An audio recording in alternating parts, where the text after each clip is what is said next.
Hello, my name's Eileen Reay. I live in Stanley. Originally I was from Craghead, that's a suburb of Stanley.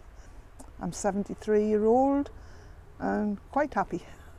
I worked for the Co-op Society in the drapery department. That was in Craghead.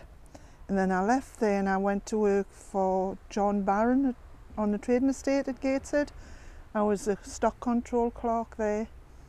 And then I left to get married, brought a family of 5 lads up, and then I just did little bits of odd jobs working in Greg's the Bakers and Denton's the Bakers, and I went to be a cleaner in a mansion up at Iveson, which I thoroughly enjoyed.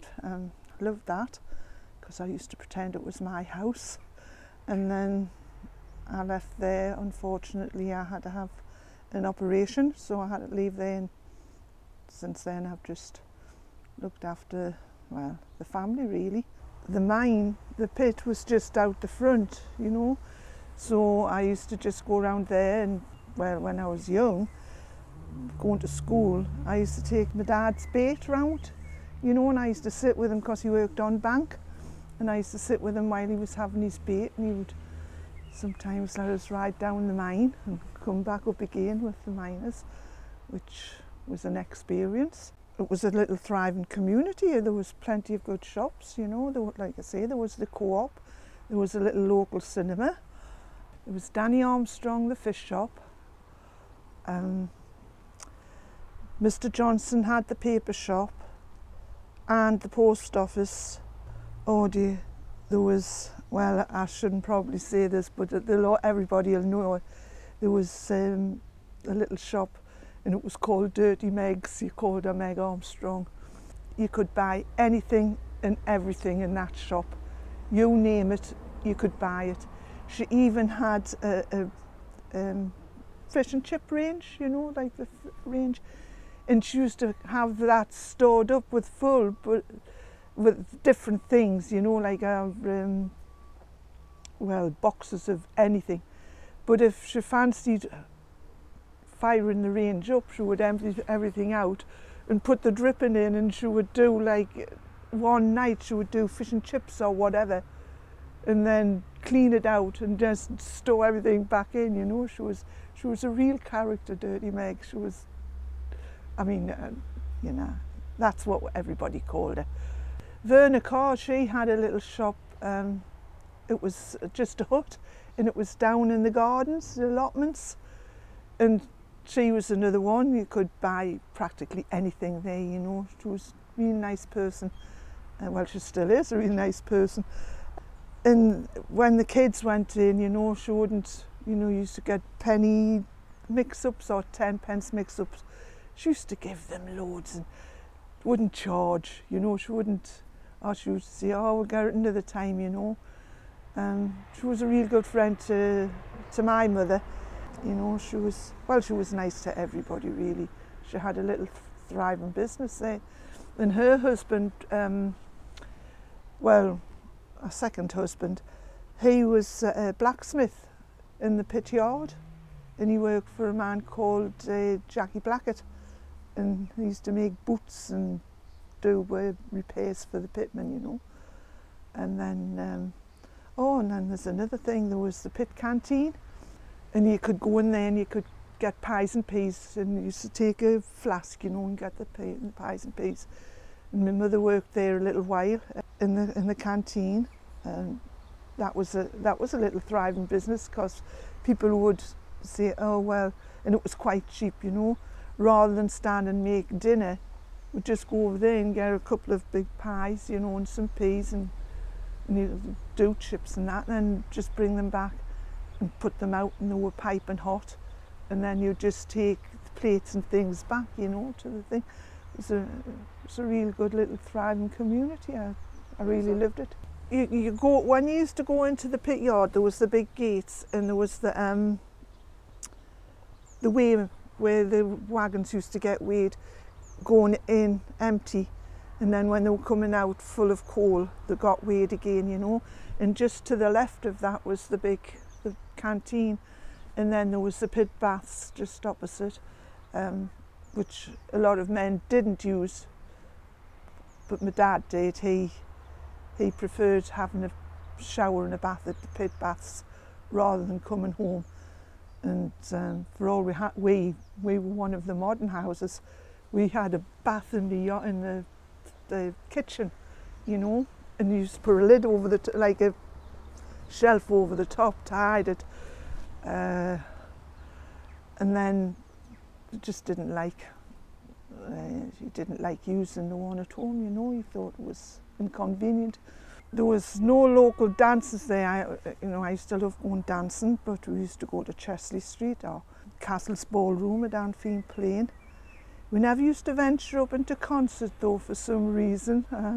It was always this way on downwards.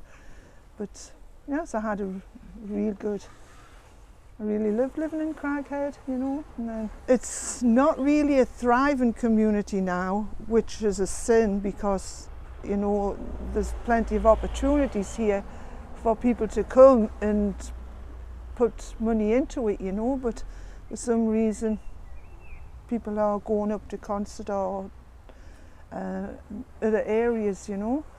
Plenty of nightlife, you know. You needn't go out of Stanley to have a real, you know, have a really good time. And there was jobs. I mean, you could work in one shop one day, and if you didn't like it, go somewhere else and thought, oh, I don't like this. You go back to the original, you know. There was plenty of opportunity for young people. The young lads, they used to work down the mines.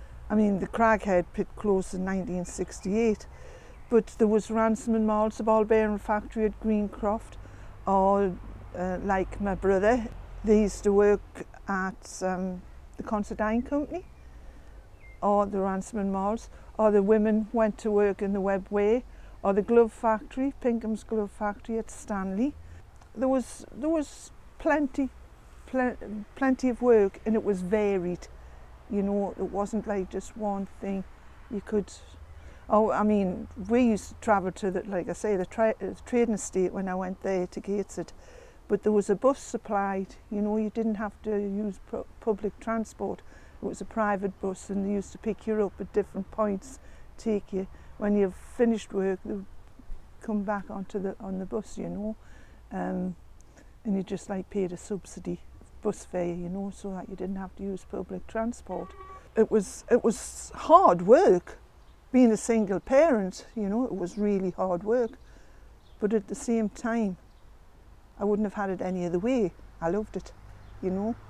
I mean, I used to lose my temper a little bit, but I mean, going from the oldest, he was very learned, book-wise and things like that.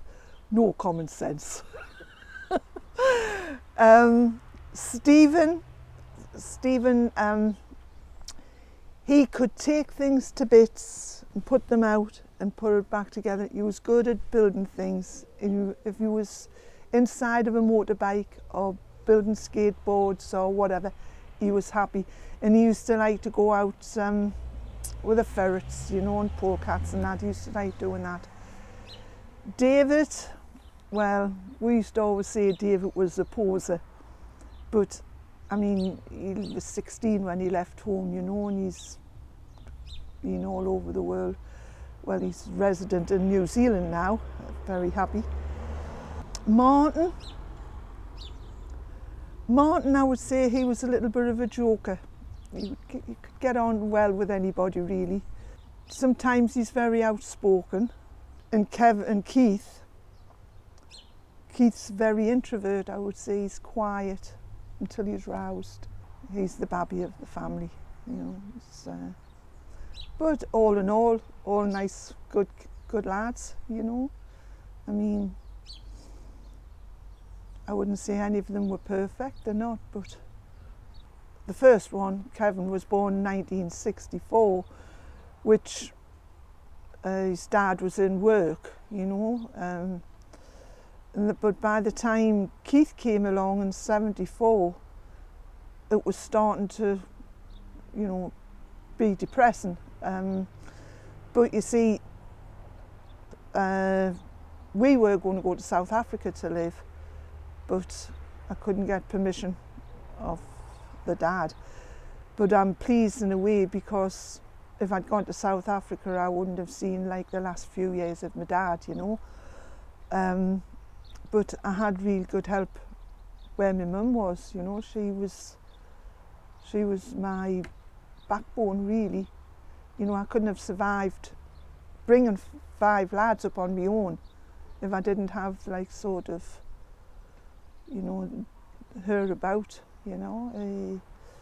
I would say the friendliness of the people, it's constant. That's, and there is a few, but all walks of life, there's always a 1 or 2 what, you know, they'll twist on 21, they're not that way given.